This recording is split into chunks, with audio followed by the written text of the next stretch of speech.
primeira coisa que eu faço, quando me dirijo assim a uma plateia nova, é pedir desculpas, porque minha voz é feia, fraca, baixa e rouca. Mas agora está se agravando pela idade, e, além do mais, eu dei uma aula ontem em Guarulhos, e parece que eu me empolgo comigo mesmo, danei-me a falar. Falo demais. Eu tenho 2 defeitos como professor. Primeiro, nos primeiros momentos, eu sou meio gago, porque as pessoas levam 10 minutos para dizer, eu levo 20. E outra coisa, eu só falo por arrudeio. Eu sou do sertão da Paraíba, eu não sei se é porque os caminhos lá são assim, eu só falo arrudeando. E minha mulher que está ali, coitada, quando a gente namora desde o dia 20 de agosto de 1947. E começou aí, não acabou ainda, nem vai acabar. Pois bem, aí ela ficava com medo, quando a gente era jovem, ela ficava com medo que eu começava a arrodear, ela ficava com medo que eu não acertasse a voltada. Mas eu acertava, mas com a idade agora eu estou ficando meio esclerosado. E às vezes eu me dando e me esqueço, não volto não. Vão desculpando aí se eu não acertar a voltada direito. Mas vamos lá. Eu quero agradecer o convite que a Prefeitura me fez. Quero agradecer as belas palavras comoventes que foram pronunciadas aqui a meu respeito, me aumentaram muito a responsabilidade. E quero agradecer ao simpático grupo que me recebeu, que me prestou uma homenagem. Agora, eu passei o tempo, eu não sei se aconteceu com vocês, eu passei o tempo todo esperando pelas mentiras. Escutador. Aí, não via nenhuma.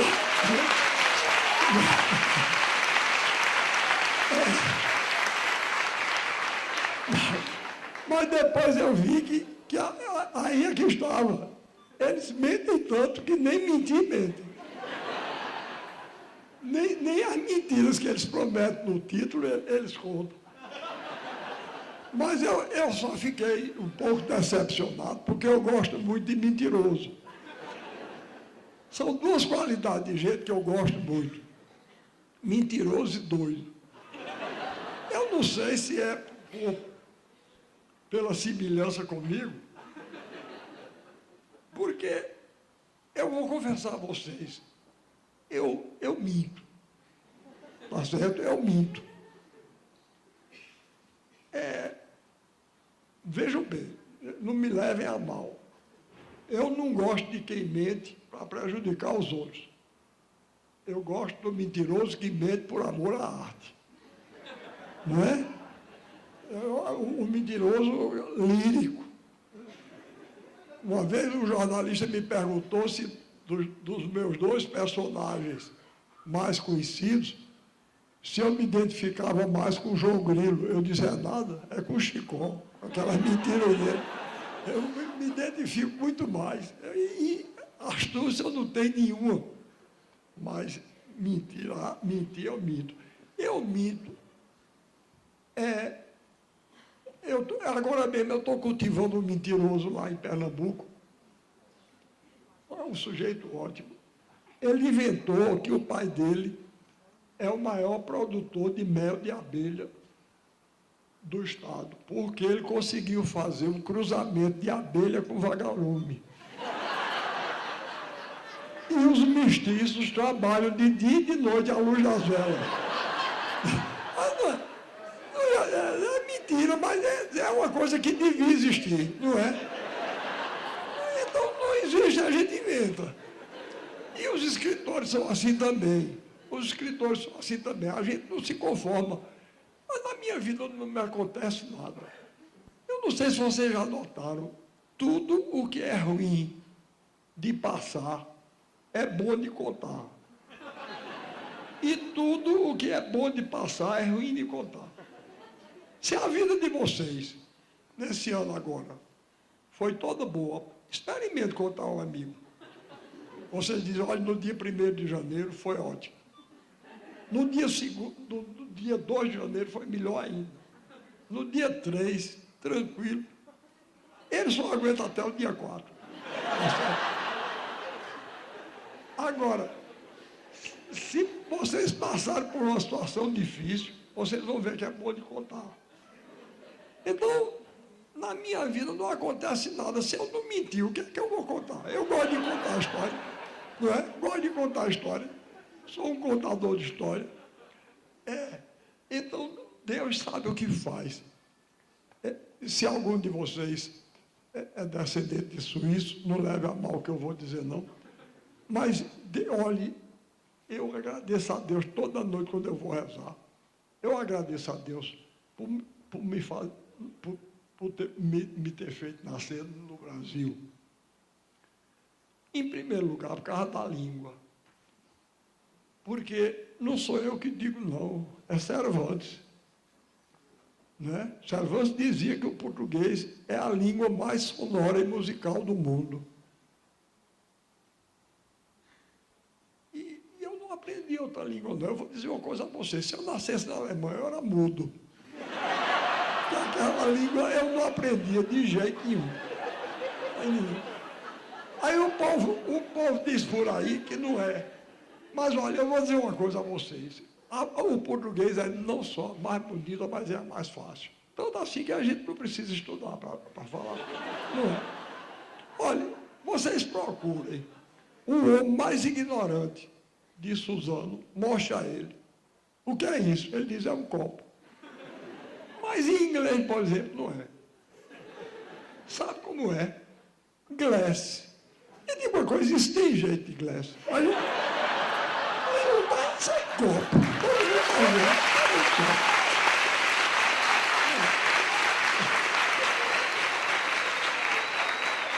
E tem mais uma coisa, é uma língua pobre.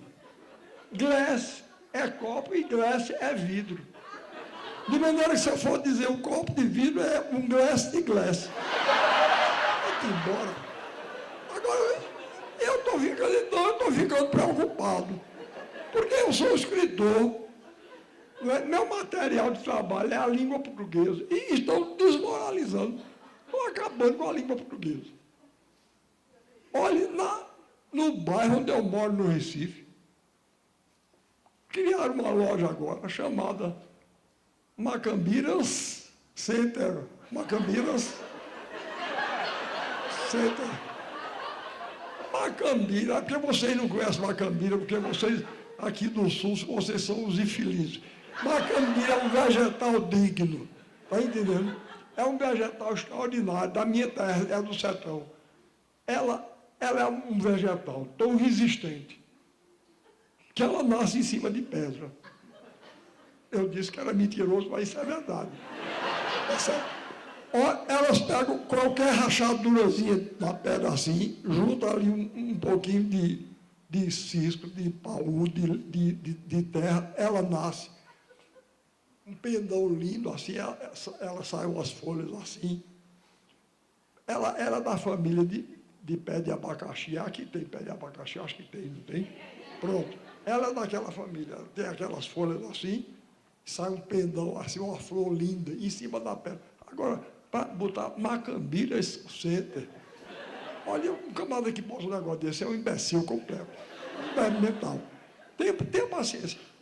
E se algo, olha, pelo amor de Deus, se algum de vocês tem esses nomes estranhos, não leva a mal, não. Vocês não têm culpa, não. Nem o pai de vocês que botou o nome tem. Isso é uma lavagem cerebral que a gente sofre desde menino, tá certo? Que os nomes brasileiros passaram a ser nome de segunda ordem, não é? Olha, quando nasceu meu primeiro filho, para vocês verem uma coisa, nasceu meu primeiro filho, eu dirigia o departamento cultural do SESI, do Serviço Social da Indústria, lá no Recife. Aí chegou um rapaz que trabalhava lá, um contínuo.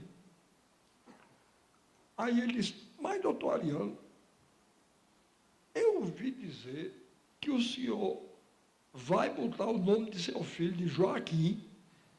Eu disse, vou botar não, já botei. Ele disse, não faça uma malvadeza dessa com o bichinho. O senhor é um homem culto que podia botar um nome bonito, botar o nome de Joaquim, porque meu filho nasceu há 3 meses, mas eu não fiz essa malvadeza não. Eu digo, e como é o nome do seu filho? Ele disse, Walton Alighieri. E o malvado sou eu, tá certo? Bom,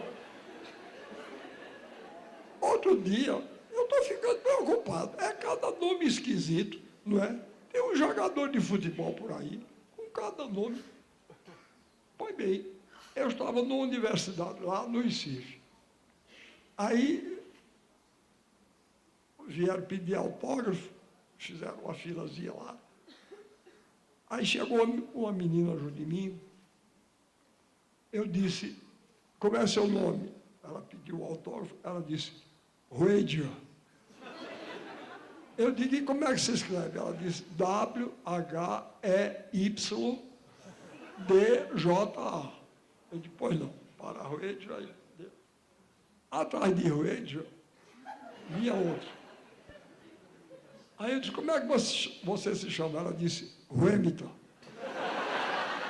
Eu disse, e como é que se escreve? Ela disse, W-H-E-M-Y-T-T-A.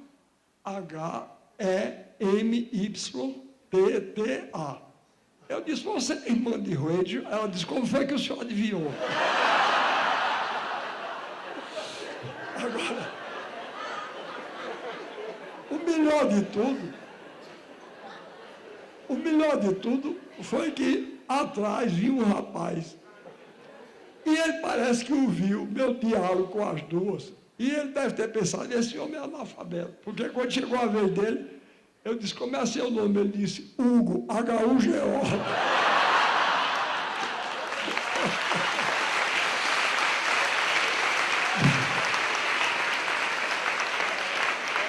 Bom,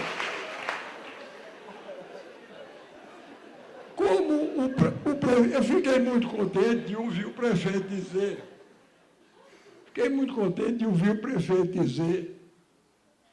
que a cultura tem uma importância no desenvolvimento. É verdade.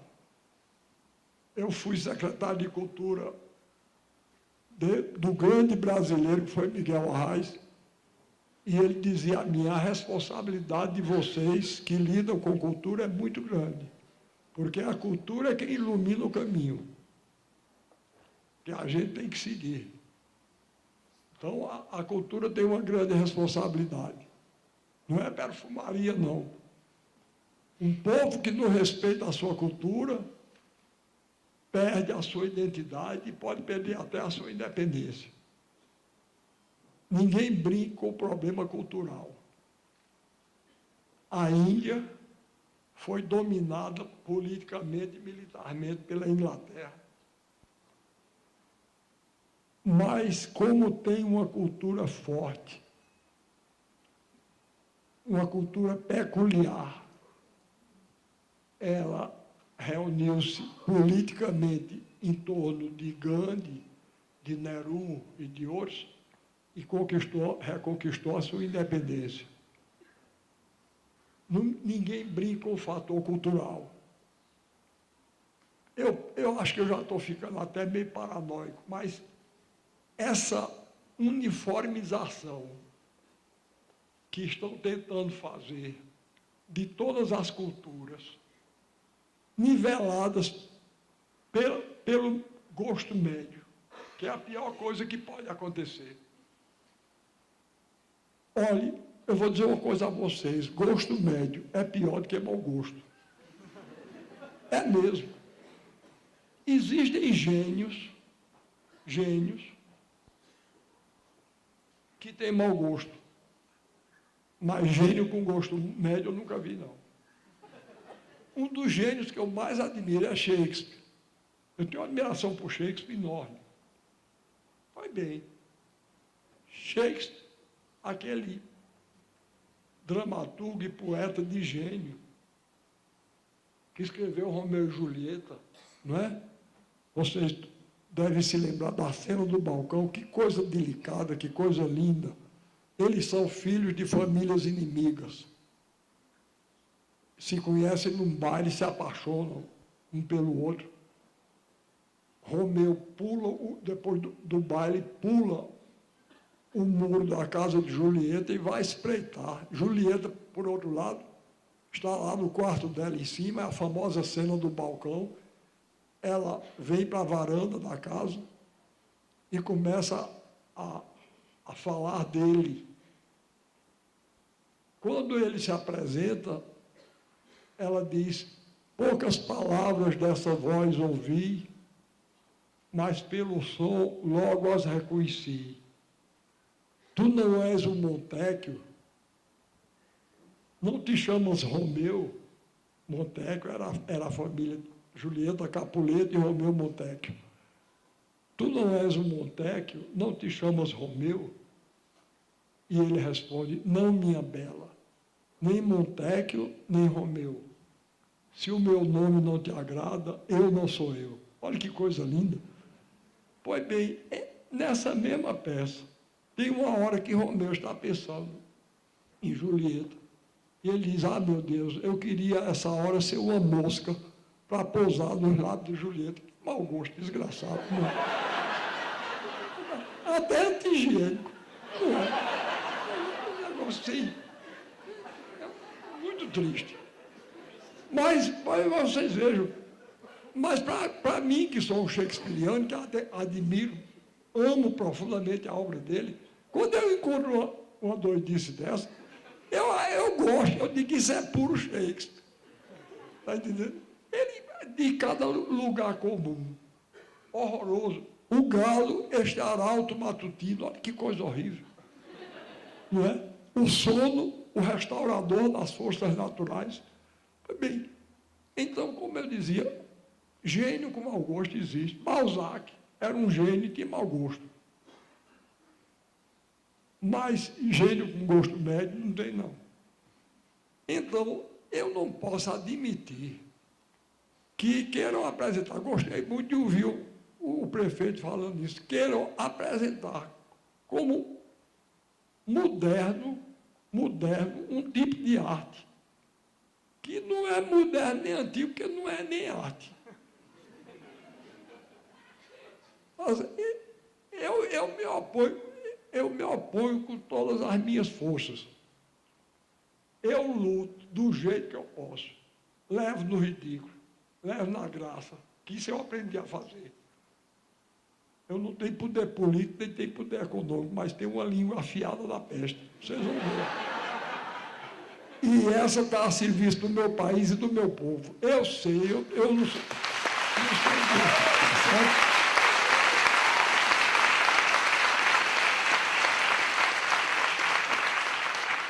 Muito obrigado pelo apoio. Eu não me incomodo. Dizem o diabo de mim. Eu digo, às vezes, por brincadeira, que divido a humanidade em duas metades. Na metade de cá está os que gostam de mim e concordam comigo. Do outro lado estão os equivocados. Então, alguns equivocados do Recife vivem largando a lenha em cima de mim, me chamam de Dom Quixote arcaico. Dom Quixote arcaico diz: sempre a lutar contra os moinhos de vento da globalização. Luto. Tá certo? Luto. Eu estou com 80 anos, eu sei distinguir. O que ninguém vem me apresentar o que não presta como prestando, não, porque isso eu aprendi. Eu só ainda para eu bancar o moderno, eu me incomodo lá de ser moderno. Eu não quero ser moderno de coisa nenhuma. Essa preocupação de modernidade e antiguidade não existe, não. Só existem dois tipos de arte, arte boa e arte ruim. Romeu e Julieta era arte moderna, de vanguarda, quando foi escrito, no século XVII. Depois, no século XVIII, continuava moderno, no XIX, no XX e agora no XXI. E quando ninguém ouvia mais falar nesses que ficam aí se curvando diante de modelos que são impostos a gente pelos meios de comunicação, ninguém vai nem se lembrar. Eu duvido que daqui a 5 séculos alguém saiba quem foi Michael Jackson e Madonna. Tá certo? Eu duvido. Mas Mozart, Shakespeare, Velázquez, esses daqui a 5 séculos ainda vão saber quem são, quem foram. Quem foram não, quem são. A obra deles está viva. Então, não vou atrás disso, não. E quando me chamam de Dom Quixote, eu digo que são um bando de incompetentes, não sabem nem insultar, eles querem me insultar. Me deixam orgulhoso, não é? Não sabem nem insultar. É o personagem que eu mais admiro na literatura, é Dom Quixote, não é? Dom Quixote, ele só seria derrotado se ele deixasse de acreditar. Ele acreditava no sonho dele. E o sonho é indispensável. Não é só os escritores e poetas e artistas, não. O sonho é indispensável a qualquer um de nós. É indispensável aos políticos. Se os políticos não tivessem o sonho, eles nem entravam na política. Estou falando dos políticos de verdade, dos bons. Esses merecem o nosso respeito, porque cabe a eles a tarefa mais bela de todas, porque a política é a arte do bem comum. A política é levada a sério. E se não tiver um sonho lá na frente puxando a gente não sai do canto, não. Eu já devia estar quieto no meu canto, não é? 80 anos. Mas cada dia eu invento um chamego novo. Pensa no velho chameguento. Sou eu. Tá certo? Porque cada dia estou inventando uma coisa nova. Não é por gosto, não, é porque eu sou assim mesmo.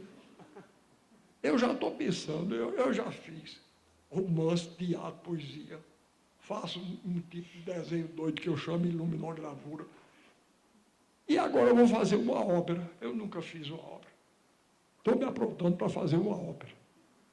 Vou me meter nesse amigo. Novo.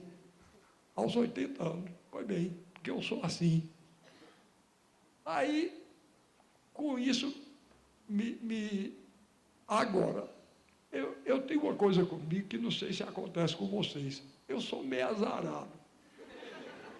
É um tipo de coisa, porque eu não vou na casa de ninguém convencer ninguém a fazer coisa nenhuma.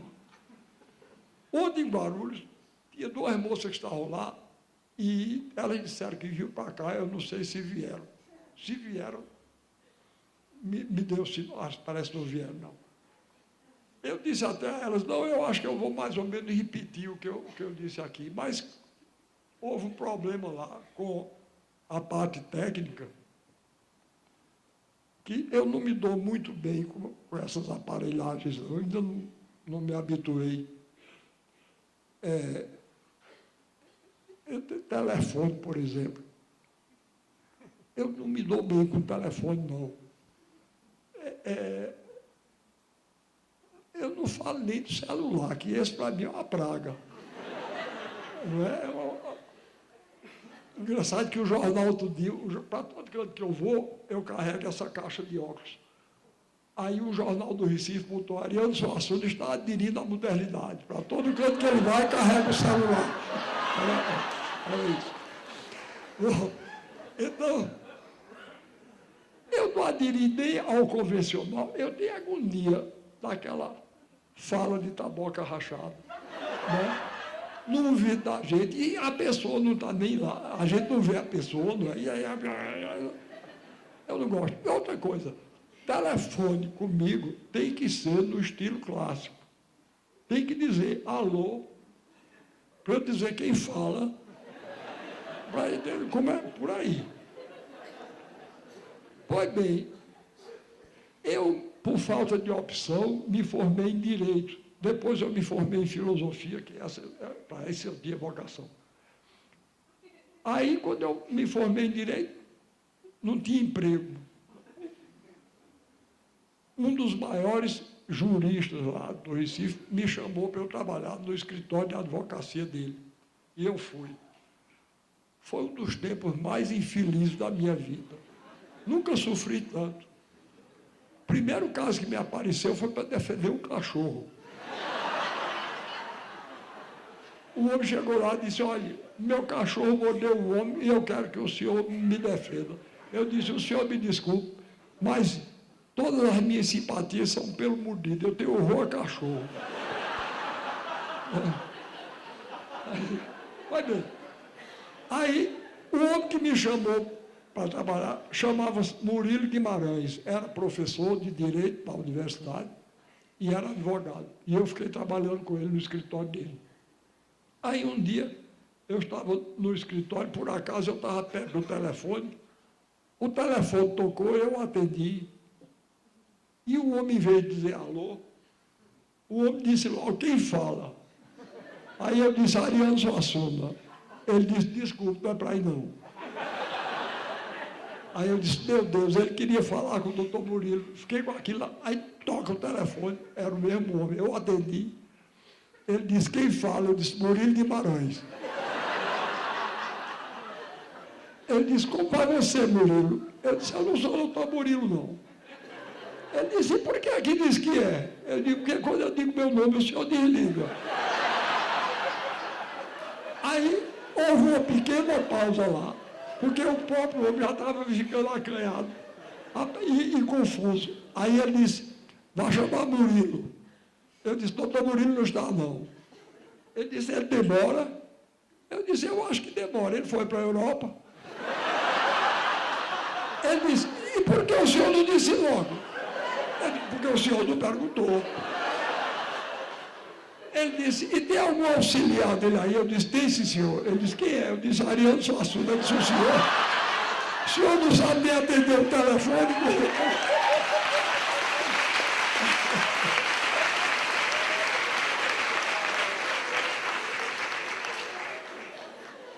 Pois bem, como vocês veem, eu sou um contador de história, o que eu sou mesmo é isso. Mas vou contar outra história de telefone. Eu comecei minha vida como professor de português aos 17 anos de idade. Eu comecei a dar aula de português. Aí, na escola onde eu ensinava, tinha um contínuo que tinha um desses nomes brasileiros estranhos. Ele chamava-se Clomilton. A mãe dele chamava-se Clotilde e o pai Newton. Aí fizeram contração da preposição Clotilde com o artigo Milton. Clomilton. Então, ele chamava-se Clomilton. E Clomilton era gago. E eu brincava muito com ele. Quando foi um dia, eu fui telefonar para lá. Eu liguei para o telefone da escola e ele atendeu. Eu entendi, e vi logo que era ele, porque ele disse, alô? Aí eu disse, Clomilton é Ariano. Ele disse, doutor Ariano, peraí que eu vou chamar. Eu disse, Clomilton, peraí, espera aí, que eu, apressado, danado, eu não já disse que vou chamar. Aí deu uma volta na escola, voltou e disse, doutor Ariano não está aqui não. Eu disse, eu sei que ele não está aí. Ele disse, se sabe, por que é que pergunta? Eu disse, Clomilton, deixa de ser doido. Quem está falando é Ariano. Ele disse, agora danou-se tudo. Ele telefona para ele mesmo e o doido sou eu.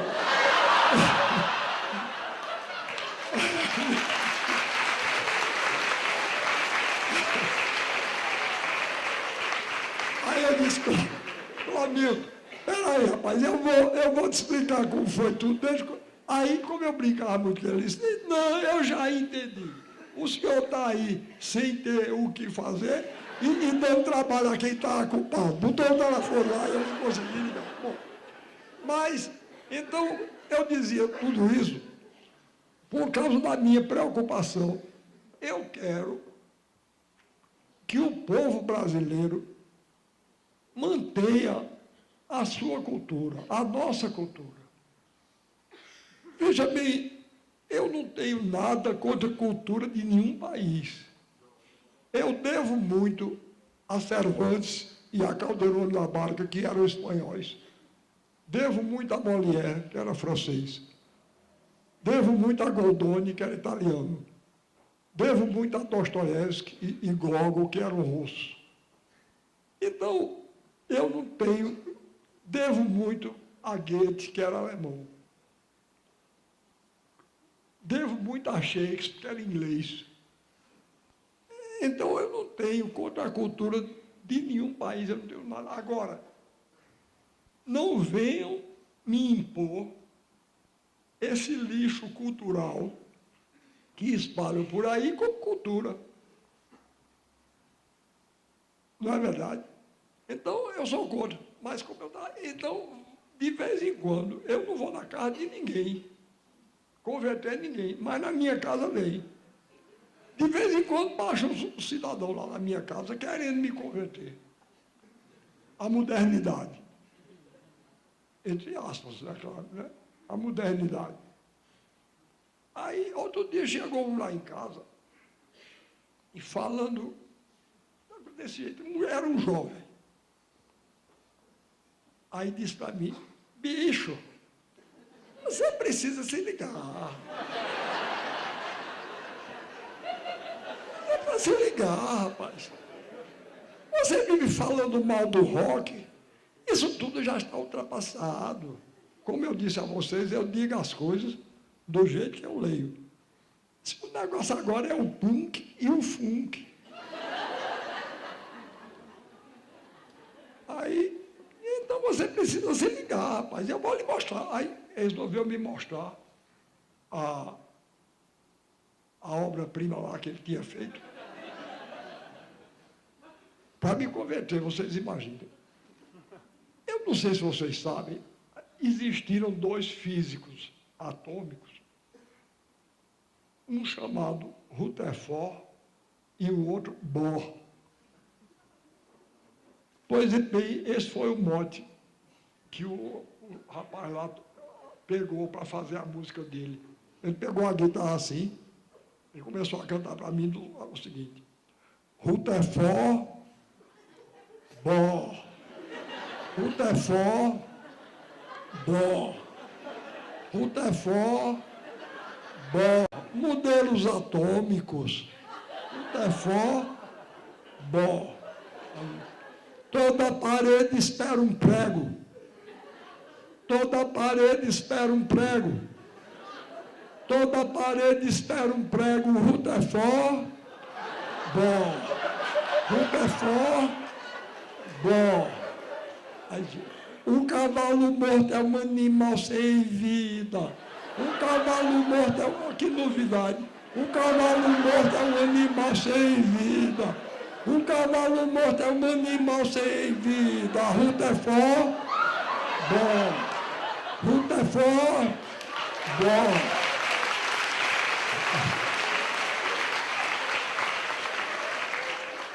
Eu quando ouço as palmas, eu fico bem preocupado. Vocês não estão aplaudindo a música, não. Né?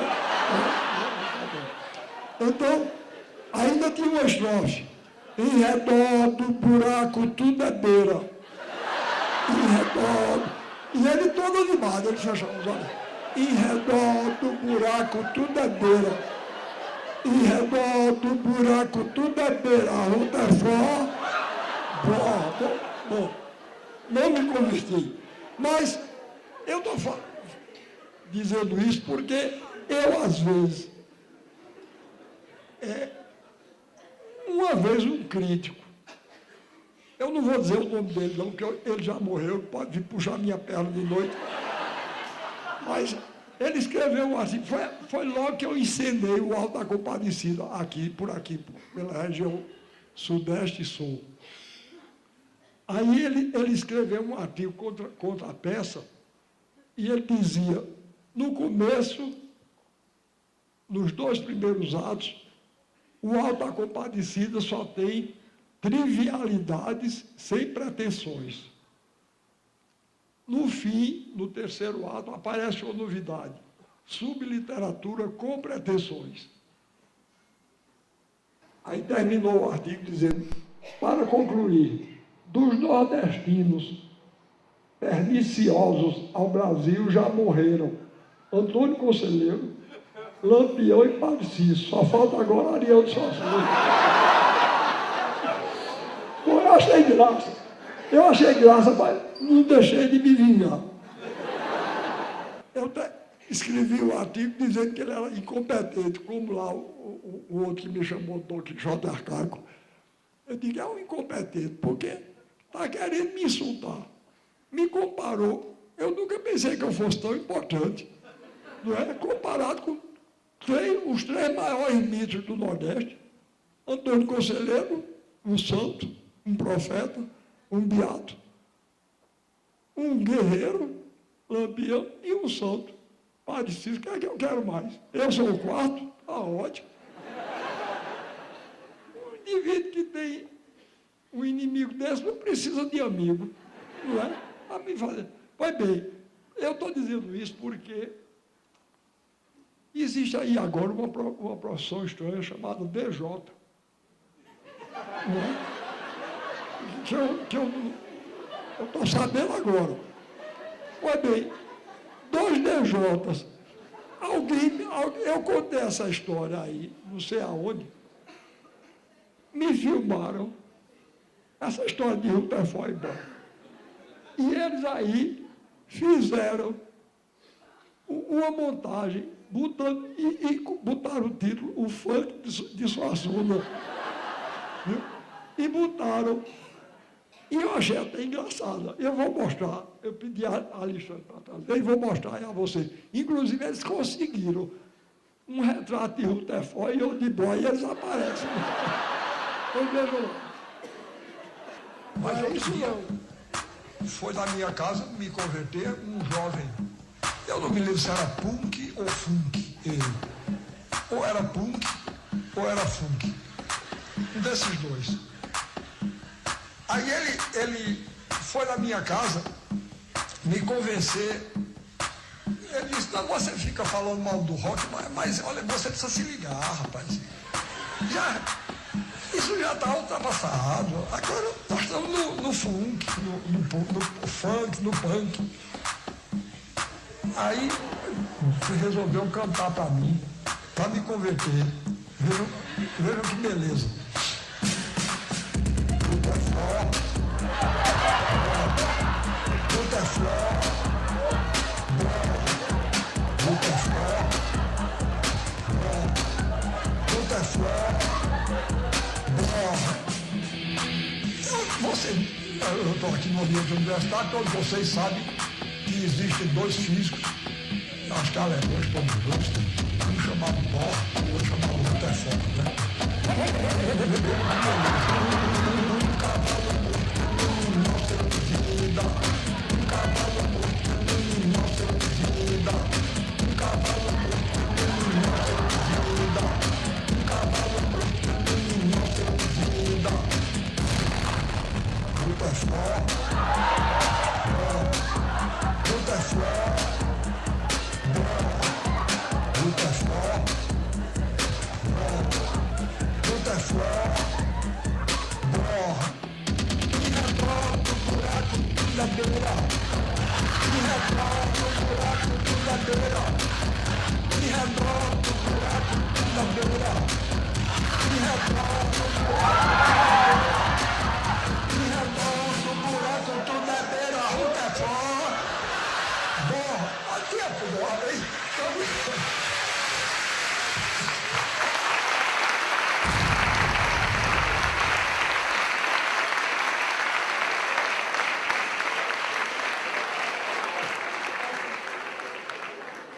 Agora, eu estava dizendo, comentando isso, eu dizendo por brincadeira, eu digo que eu tenho 2 saídas. Uma é confessar. Uma edição de um livro meu tem 3.000 exemplares, 2.000. Pois bem, esse negócio está com mais de 80.000 acessos.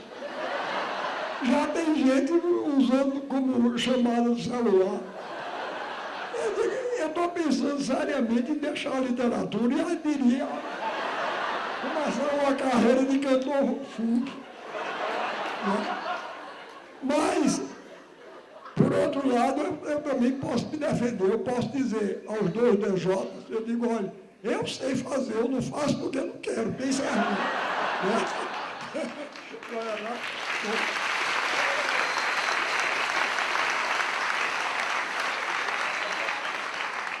Bom, agora eu queria dizer a vocês que eu, durante muito tempo, eu ensinava filosofia da arte, estética, ensinava literatura brasileira e história da cultura brasileira. E aí, pelos anos 70, começou esse negócio de o pessoal dizer que, inclusive, começaram a dizer que não existia cultura brasileira. Foi aí que eu teimei mesmo. E então, um dia eu fui chamado para uma reunião no meu departamento, porque queriam mudar a história, o título da matéria que eu ensinava, que era História da Cultura Brasileira. Queriam mudar para História da Cultura no Brasil. Estão entendendo a maldade aí? Aí eu disse, mas por quê? Por que vocês querem mudar? Eu disse, porque não existe cultura brasileira. E como é, rapaz? Não existe, não. A cultura brasileira é apenas um episódio da cultura ocidental. Eu disse, o que não significa que ela não exista. A cultura inglesa também é um episódio da cultura ocidental. A francesa, vocês não mudam, não. O nome vai ser História da Cultura Brasileira. Se vocês querem mudar, vocês mudem de professor. Porque enquanto eu estiver aqui, vai ser História da Cultura Brasileira, que eu não vou admitir isso, não. Estão insultando a cultura do meu país. E eu vou mostrar a vocês uma coisa. Eu vou mostrar uma música que eu trouxe aí. E eu vou pedir para ver se vocês identificam de que país é essa música. Por favor, botem a faixa número 6 daquele disco que eu trouxe.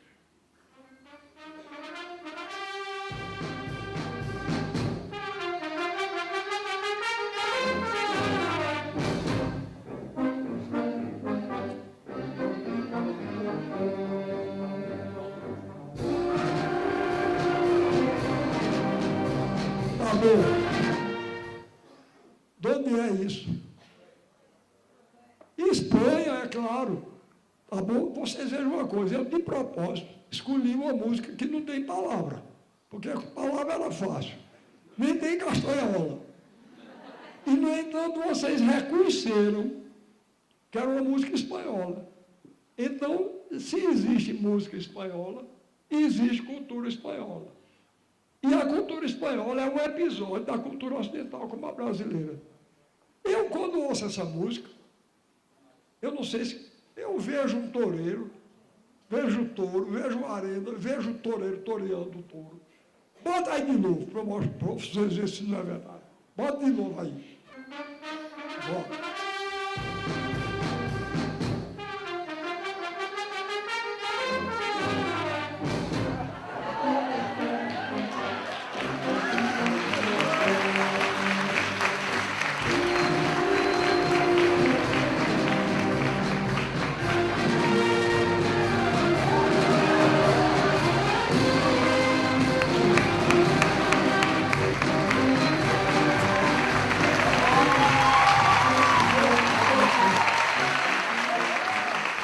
Espero que vocês tenham notado a habilidade, coragem e elegância com que eu torei esse tempo, né?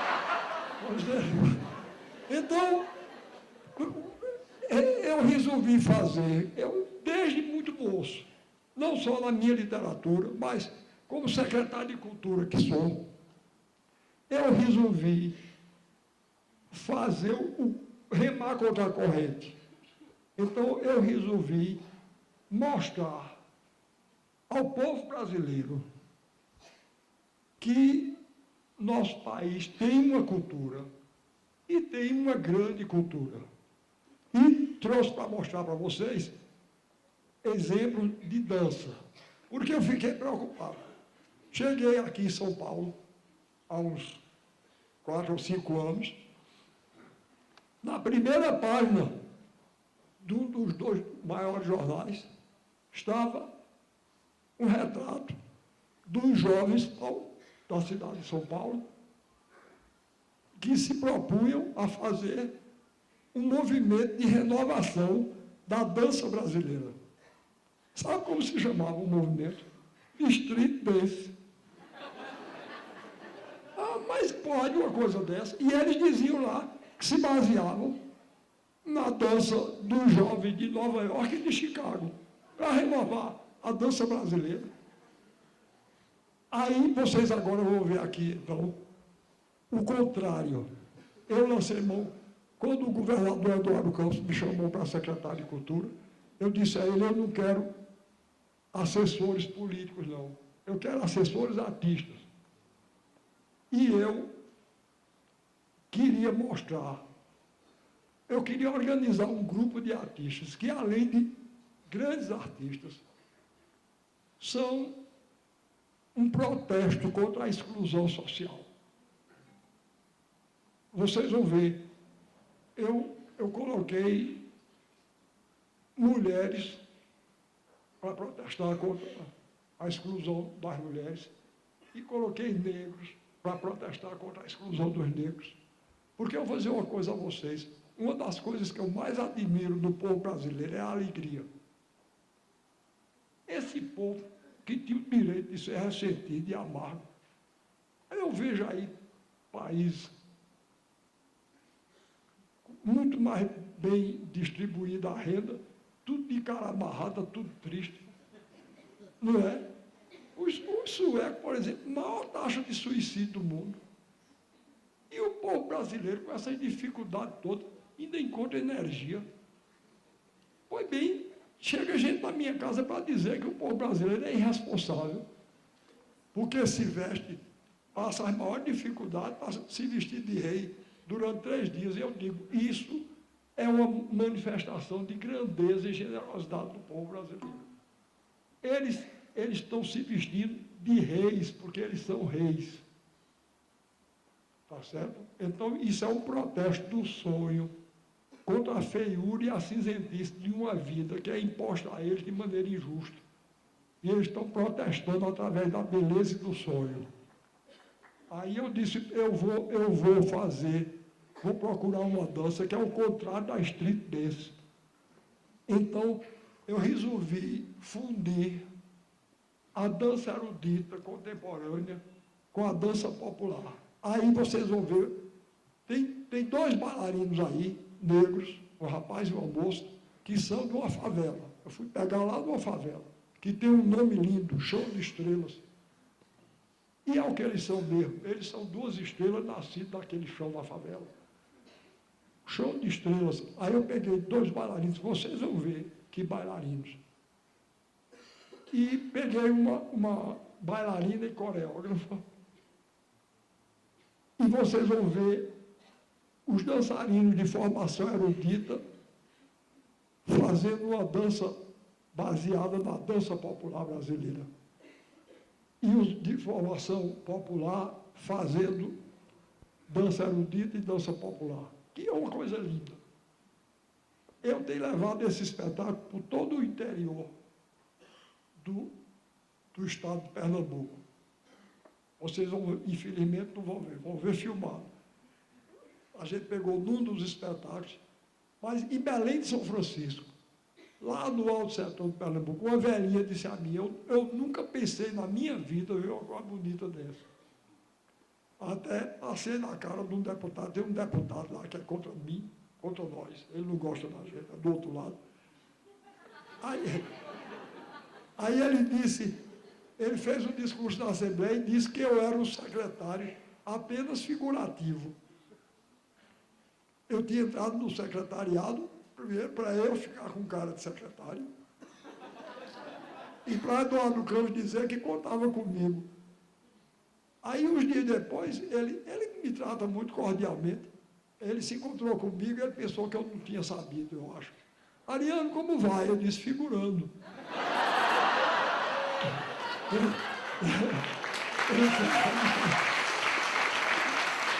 Eu disse, olha, já figurei. Aí eu disse, todos os municípios onde eu fui, contei essa história da velhinha, eu disse, porque eu quero terminar o meu mandato tendo orgulho de dizer, eu posso até ser um secretário figurativo, mas nunca um secretário de Cultura de Pernambuco fez o que eu estou fazendo, quer dizer, pegar um circo e sair por dentro do estado todinho, porque eles ficam no Recife, arranhando a costa do Recife e Olinda. Eu estou indo no estado todo, mostrando isso. E eu queria que vocês vissem a receptividade. Agora, vou fazer um pedido a vocês. Se vocês não gostarem, vai não vai não, senão eu vou me desmantelar aqui, não vou acertar dizer mais nada. Mas vocês fiquem parados. Agora, se vocês gostarem, me dê um sinal de que gostaram. A primeira música, veja primeiro, eu contratei como assessores 5 músicos, inclusive Antônio Madureira, que é um compositor que eu acho de importância nacional, um injustiçado pela mídia. Ele devia ser, ninguém, todos eles aí são injustiçados. Mas vocês vão ver que beleza. Então, ele é o autor de todas as músicas, Antônio Madureira, e ele toca violão no grupo. Eu organizei um quinteto com violão, flauta, percussão, violino e violoncelo. Então, a gente toca música de primeira categoria. E com essa dança que vocês vão ver. E organizamos o programa de acordo com a formação cultural do povo brasileiro. Então, a primeira música chama-se Toré, porque, não sei se vocês sabem, mas Toré é uma celebração indígena. E como os índios foram os primeiros que chegaram aqui, a gente começou com essa dança Toré que vocês vão ver agora.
Então, vocês estão vendo uma música de primeira qualidade. Aí está o anti-street dance, não é? Eu não tenho nada de street dance. E eu tenho, olhe, vocês acreditam, eu não estou fazendo exagero, não. Eu tenho mostrado essa dança e outras manifestações de arte para jovens universitários, adolescentes da rede pública do ensino. E é uma receptividade enorme. Eu tinha um amigo, ele não é mais vivo, grande compositor Capiba. Ele era muito meu amigo, padrinho da minha filha mais velha, Maria. E ele dizia uma coisa que eu achava ótima. Ele era muito engraçado e muito inteligente. Ele era tato. Ele não pronunciava nem Q nem G. Ele dizia, Ariano, a palavra eu tenho mais dificuldade de dizer é halo. Existe halo do pé, halo do verbo alá, e halo, o marido alinha e faz oro. Pois bem, e ele dizia uma coisa, ele ficava danado quando diziam que cachorro gosta de osso. Ele dizia, só dá osso ao cachorro. O cachorro come uma avidez, dizem, ele é doido por osso. Ele é doido por comida, como todo mundo. Bote um filé e um osso para ver, eles olham. E ele tinha razão. Está entendendo? Quer dizer, dizem que os jovens brasileiros só gostam de música ruim. Não dão filé. Ninguém dá oportunidade ao filé. Pode mostrar o que é bom. Mostre. Eu tenho mostrado essa dança. A gente não faz concessão. Não tem guitarra aí. É uma música baseada num tema indígena. E os jovens vibram. Isso é a conversa. Vejam lá agora a homenagem que prestamos à cultura negra com o maracatu Estrela Brilhante.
Esse rapaz que foi o solista principal dessa dança é de formação popular. Ele formou-se dos grupos de Cavalo Marinho, de Maracatu Rural, é filho do grande mestre da cultura popular pernambucana, mestre Salustiano, tocador de rabeca e mestre de maracatu.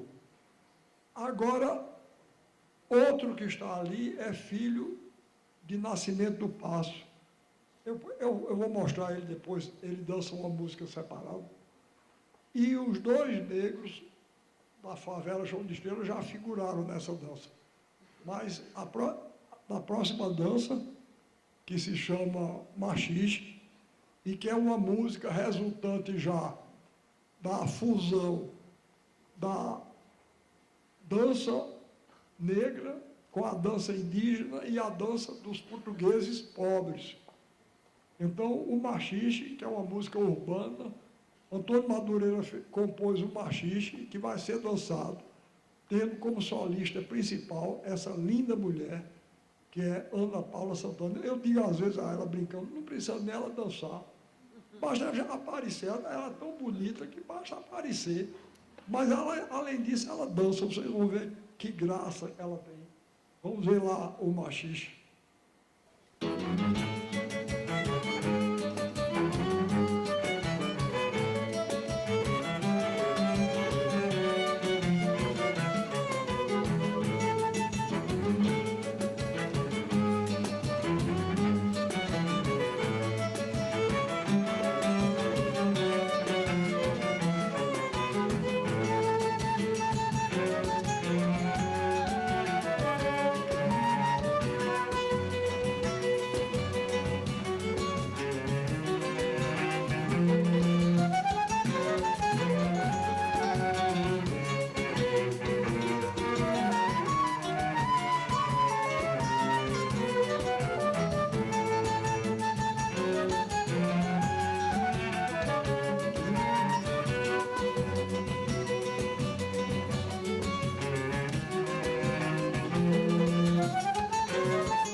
Existe um poeta de Mato Grosso, no Mato Grosso, chamado Manuel de Barros. E eu li uma vez um verso dele, ele dizia: o branco e a elegância devem muito à garça. Não estou dizendo isso porque vim de branco, não. Mas é verdade, não é? A garça, talvez de todas as aves, seja a que tem o voo mais elegante, não é? Então ele disse isso: o branco e a elegância devem muito à garça. Quando eu vejo Ana Paula dançando, eu digo: a beleza e a graça da mulher brasileira devem muito à negra, não é verdade?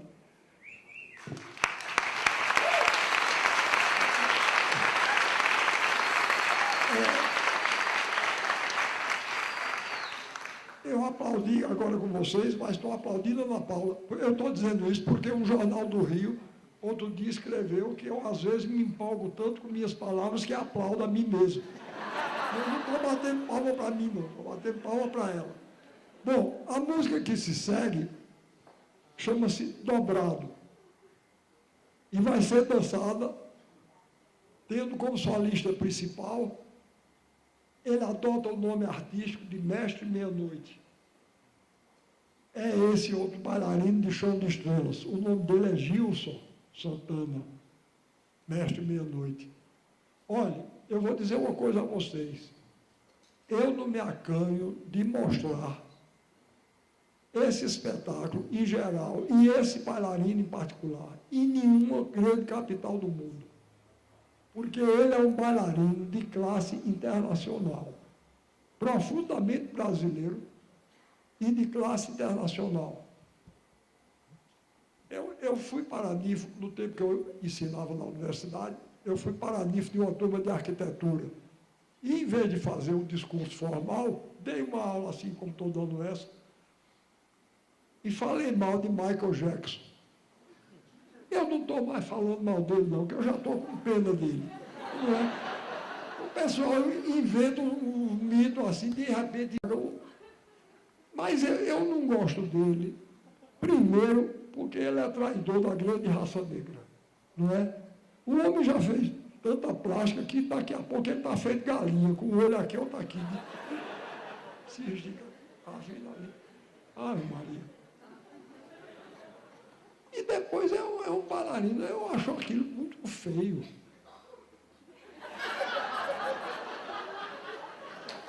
Eu não gosto. Quando eu terminei a aula, eu fui procurar por um professor francês que estava lá. Aí ele disse: professor, eu gostei muito da sua aula, mas não estou de acordo, porque o senhor falou mal de Michael Jackson e ele é um grande bailarino. Eu disse: você me desculpe, mas grande bailarino para mim é Nureyev, Nijinsky, Baryshnikov. Aquilo é um débil mental. Tem nada de grande bailarino. Pois bem, vocês agora vão ver. E eu disse mais ao francês, eu digo outra coisa. O senhor disse que gosta dele e elogiou minha aula. Escolho, ou eu ou ele. Eu não quero precisar no meio.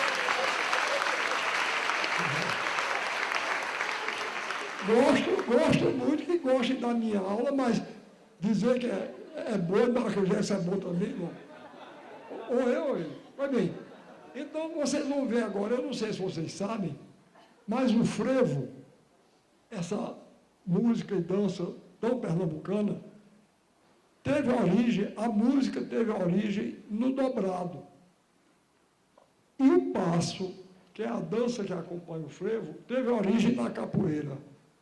Então, Madureira, que é esse que toca violão, que aparece aí tocando violão, que é o coordenador do grupo e é o compositor, compôs um dobrado que Mestre Meia-Noite, Gilson Santana, vai dançar com uma dança baseada na capoeira, mas já anunciando o passo do frevo. Vocês vão ver que beleza. Vejam lá.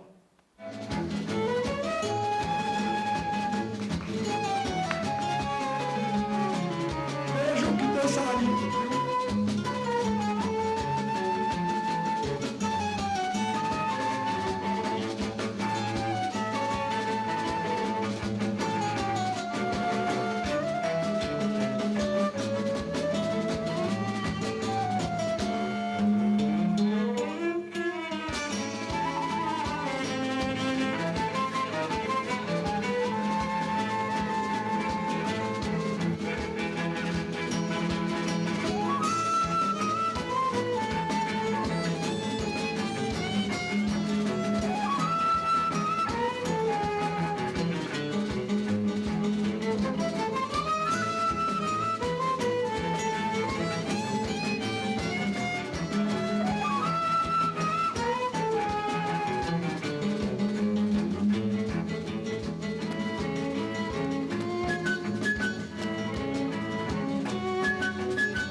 Bom, eu há pouco falei em Daiane dos Santos, disse da minha admiração por ela, mas a minha admiração cresceu mais ainda. Eu li uma entrevista que ela deu a uma jornalista chamada Sandra Bosch. E eu tirei as palavras dela. Então, eu vou dizer uma coisa a vocês. Além da grande atleta que ela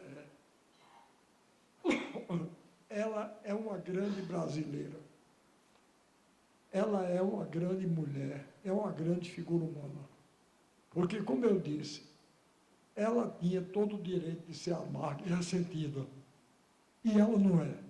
Ela tem uma grandeza humana. Eu vou dizer uma coisa a vocês. Onde tem aqui a palavra atleta, se botar escritor embaixo, e onde tem a palavra ginástica, botar literatura, eu assino as palavras dela. Vejam bem, eu sou preocupado com isso. Eu acho que o país só se faz assim. A gente tem que estar atento a todos os setores. Todos os grandes brasileiros que aparecem na minha vista, eu vou lá e procuro valorizar. E vou dizer uma coisa, eu não conheço ela pessoalmente, não tenho essa sorte.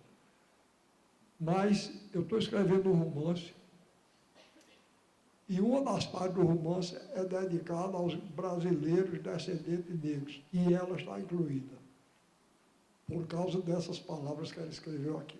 Vejam lá que beleza. Ela diz: tenho a ambição de, como atleta, representar bem meu país e meu povo. Eu também. Tenho a ambição de, como escritor, representar bem meu país e meu povo. Posso até não conseguir, mas por falta de qualidade, não é por falta de vontade, não. Vontade eu tenho, de representar bem meu país e meu povo. Nunca quis morar no exterior, nem eu. Acho o Brasil tão bom. Olha, está ficando na classe média brasileira. Está se criando. Eu fui outro dia com minha mulher jantar numa casa rica. Uma das casas mais ricas que eu já vi e mais feia também. Eu nunca vi tanto mau gosto. Pois bem, de repente, a dona da casa virou-se para mim. Repare, ela já fez a pergunta do jeito que não me deixava escapatória. Disse: você naturalmente já foi à Disney, não é? Eu disse: já foi aonde? A Disney, era a Disneylândia, que ela já tem tanta intimidade que chama Disney. Você naturalmente já foi à Disney. Eu disse: não, nunca fui não. Ela disse: foi aos Estados Unidos e não foi à Disney? Eu disse: não, eu nunca fui aos Estados Unidos não. Menina, ela fez uma cara de decepção para o meu lado. Eu disse: eu nunca saí do Brasil não. Aí ela disse... Aí, daqui a pouco o marido dela falou numa pessoa lá, que eu não sei quem foi. Aí ela disse: ele já foi à Disney, não é? Aí o marido disse: foi. Aí eu pensei, eu digo, essa mulher divide a humanidade em duas qualidades. Quem foi à Disney, quem não foi. E eu estou lascado, porque eu não fui.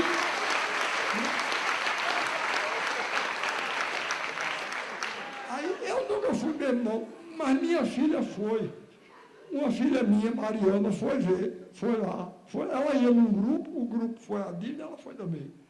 Ela disse que nunca viu tanta coisa ridícula. Um bando de brasileiros babaca lá. Fizeram um espetáculo horroroso. Uns bonecos vestidos de Mickey Mouse, do Pato Dono, de coisa. Aí, aqueles bonecos horrorosos. E os brasileiros emocionados, diz que na hora que eles se despediram, os bonecos danados, e os brasileiros: ai, adeus, Mickey Mouse, adeus, Pato Donald. Eu gostei demais. uma coisa dessa. O sujeito se emocionar com o Mickey Mouse. Pois bem, aí depois a mulher disse para mim, vocês têm muitos problemas com os filhos? Eu digo, não, são problemas normais. Ela disse, ela tinha 3 adolescentes, que nesse ano que eu fui lá, aparentavam 17, 16 e 15 anos. Ela disse, a gente também não. O problema da gente só é porque os professores dos nossos filhos não têm nível suficiente para conversar com nossos filhos. Eu disse, não, você é mãe de Rui Barbosa, Castro Alves e Joaquim Nabuco, né? Porque que menino que os professores não têm nível. Mas vocês vejam como eu sou inocente. Não era nível intelectual nem cultural, não, que isso era nível econômico. Está entendendo? Aí ela disse para mim, eu só entendi depois. Outro dia, o meu caçula chegou aqui arrasado, porque foi conversar com o professor dele sobre o nosso vídeo importado, o vídeo Sound Burst Volcanic. E o professor Ariano nem sequer tinha ouvido falar num vídeo Sound Burst Volcanic. Aí disse para mim, agora me diga que respeito um estudante pode ter por um professor que nunca nem sequer viu um vídeo Sound Burst Volcanic. Aí eu confesso que me acomodei, eu já não tinha ido à Disney, eu disse, é mesmo. O maior medo que ela me perguntasse qual era a diferença do vídeo Sound Burst Volcanic para os comuns, que eu sei. Agora vocês imaginam, a gente ri, porque isso aí é realmente engraçado. Mas vocês imaginem uma mulher tão idiota, que divide a humanidade em quem viu a Disney, foi a Disney e quem não foi. E que, para ela, o máximo é ter um vídeo Sound Burst Volcanic. Pois então, eu sou como Daiane. Nunca quis morar no exterior. Acho o Brasil tão bom. É claro que tem coisas ruins, como pobreza, desigualdade, desemprego.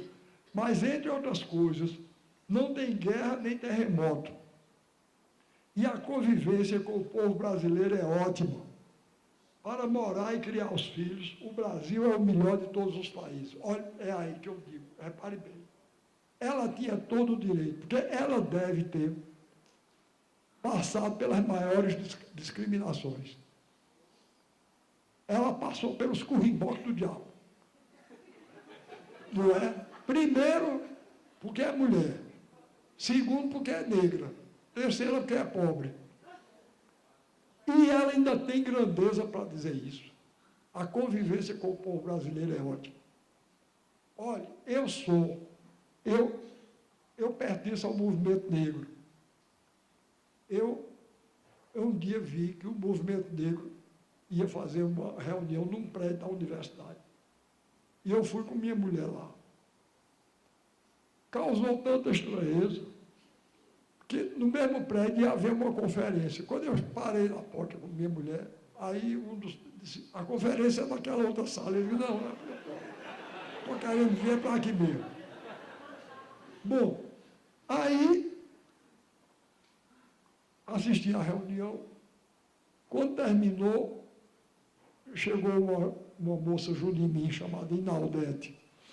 A Inaldete disse, olha, me diga uma coisa, quando você escreveu o Alto da Compadecida, você já tinha consciência do problema negro? Eu disse, não tinha não.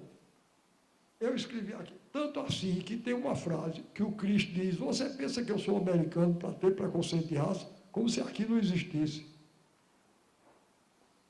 Aquilo foi resultado de uma indignação. Machado de Assis dizia que no Brasil existem 2 países, o país oficial e o real. O país oficial é o nosso, o dos privilegiados. O país real é o país dos despossuídos, é o país do povo. Pois bem, então,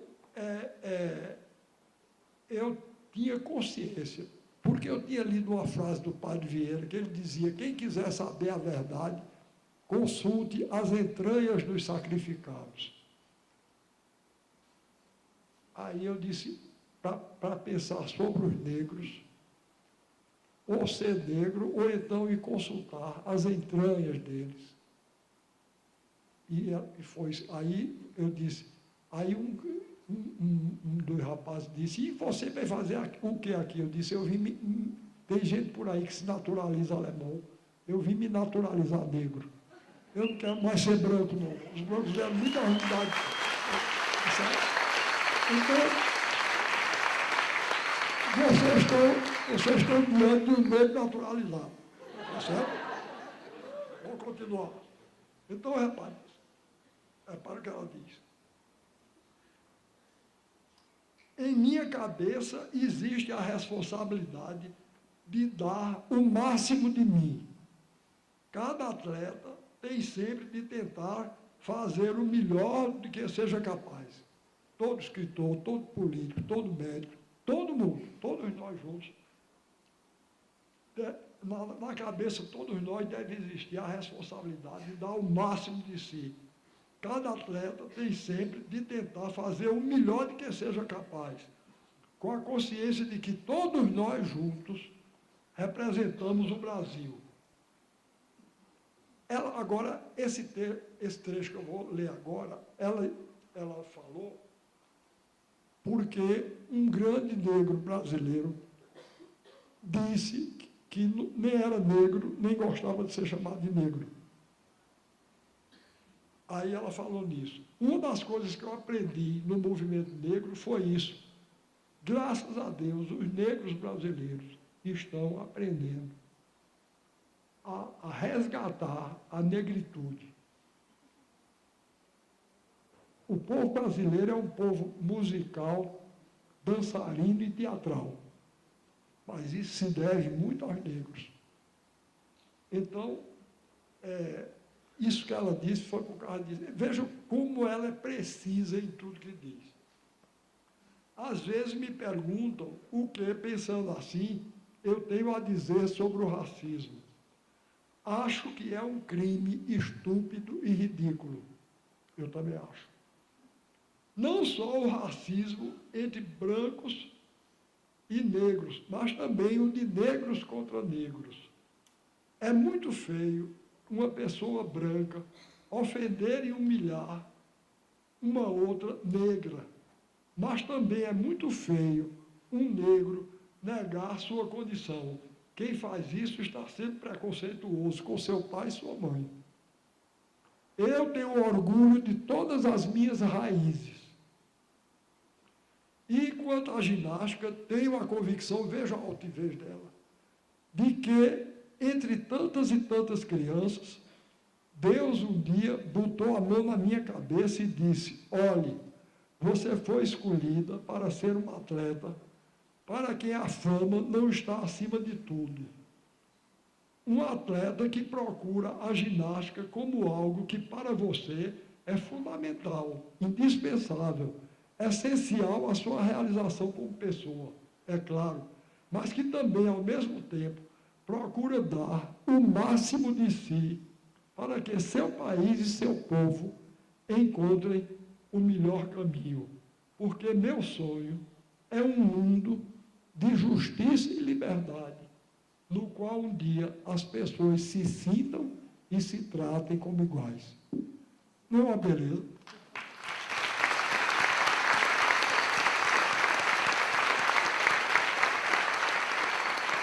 Bom, eu vim a São Paulo há um mês atrás, mais ou menos.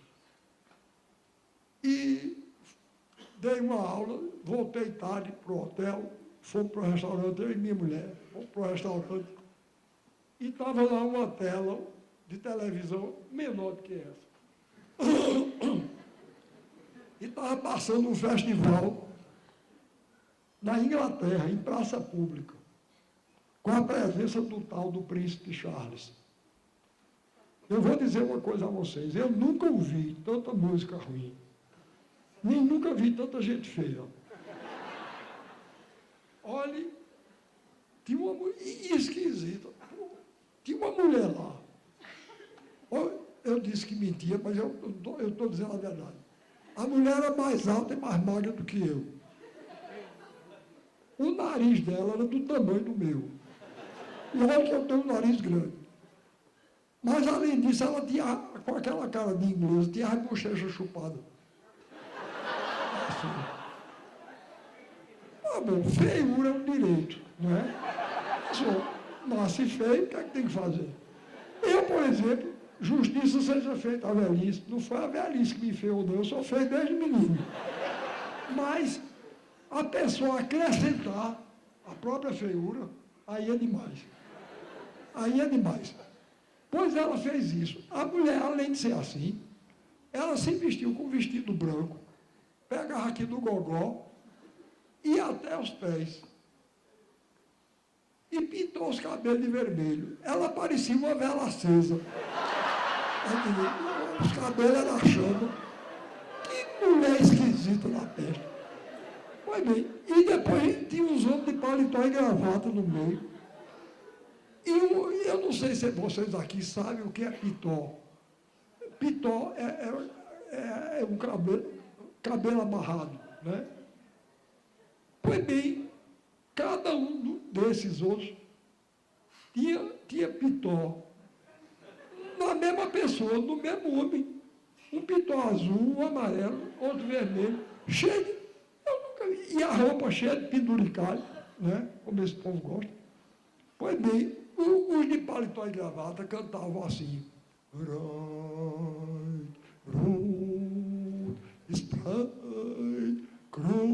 E o príncipe Charles.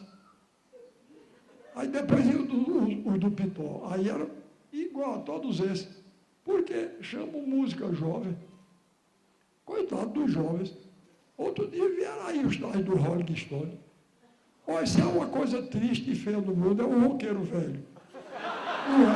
Quando é jovem, ainda vai. Aí tá lá, quando de velho caiu nos pedaços.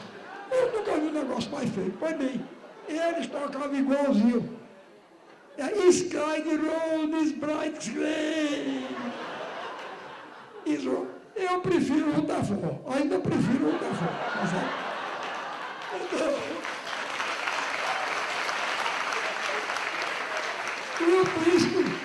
E o príncipe Charles aplaudindo. Eu sempre desconfiei que aquele príncipe tinha mau gosto. Quando eu vi ele tocar a Princesa Diana por aquela jabiraca, não é? Eu já desconfiava, mas agora eu não tenho mais dúvida nenhuma que ele tem mau gosto mesmo. Olha aí. Mas aí eu virei para minha mulher e disse, eu não falo mais mal. Porque eu tinha falado mal de uma banda brasileira. Eu vou ter que dizer o nome dela, porque era uma banda chamada Calypso. Eu falei.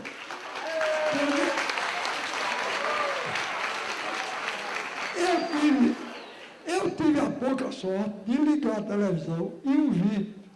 Repare, eu não estou exagerando, não. A música que eles cantaram.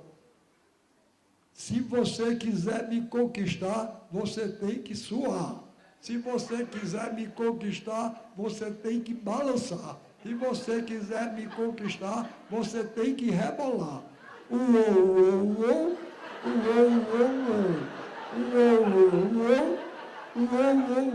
Bem, mas o que eu ouvi lá dos ingleses era pior. Mas essa semana o jeito foi ficar indignado de novo, porque eu peguei um jornal. Na primeira página, estava apresentada a banda como preferência nacional. Quer dizer, olha, fale por ele, mas preferência nacional.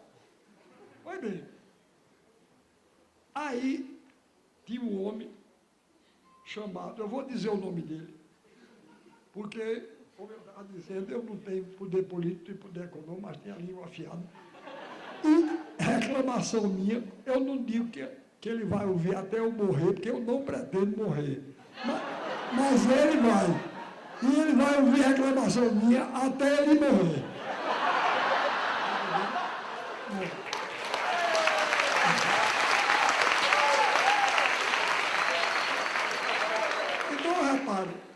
repare a primeira coisa que me deixou indignado. A Calypso é a verdade do povo brasileiro.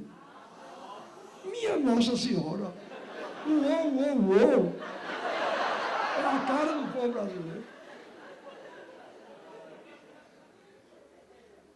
Eu só não digo a cara de quem é, porque eu tenho respeito, admiração e carinho pelas mulheres, e a mãe dele não tem culpa nenhuma das besteiras que ele diz. A Calypso é a verdade do povo brasileiro. O Chimbinha é um guitarrista genial. Olha, eu sou escritor, tenho respeito pelas palavras. Não pode se gastar a palavra gênio com Chimbinha, não. Porque se Chimbinha é genial, Mozart é o quê? Eu tenho que inventar uma palavra nova, porque genial gastaram com Chimbinha. Chimbinha é um guitarrista genial. Ao mesmo tempo que são musicalmente interessantes, musicalmente interessante. Aí isso aqui foi o que me deixou indignado. Eles têm uma coisa super brega, que é a cara do Brasil. Tá bom. Então, eu quero dizer a ele, Eduardo Miranda, que a cara do Brasil é essa que eu acabo de mostrar aí. É a minha e vocês.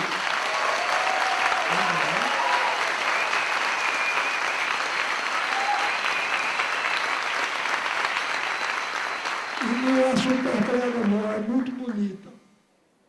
Isso que a gente viu aí é o que o Brasil pode ser. É o que o Brasil vai ser. Já está começando a ser. Tá vendo? Fiquem atentos, inclusive politicamente. Não é opinião minha, não. Está aí nos jornais mais contrários a nós. A taxa de pessoas que vivem abaixo do nível da pobreza, isto é, na miséria, baixou de 36,5% para 18,9%. É a taxa mais baixa da história do Brasil. E se deve aos programas sociais do nosso governo que esses traidores aí estão querendo derrubar. Vejam bem,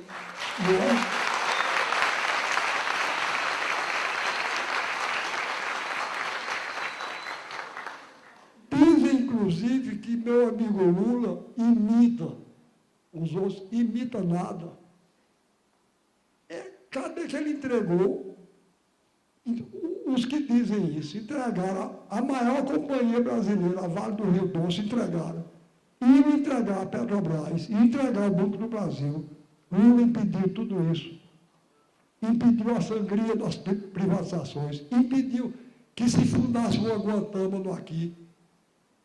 Proibindo a entrega da base de Alcântara, que já iam entregar. A gente ia ter um encrave aqui, né? Como Guantánamo em Cuba. O Brasil entrou pela primeira vez no índice melhor de IDH, quer dizer, Índice de Desenvolvimento Humano. Ainda tem muita coisa que fazer, ainda vem gente falar mal do Bolsa Família. O Bolsa Família tem que ser ampliado e aprofundado, porque está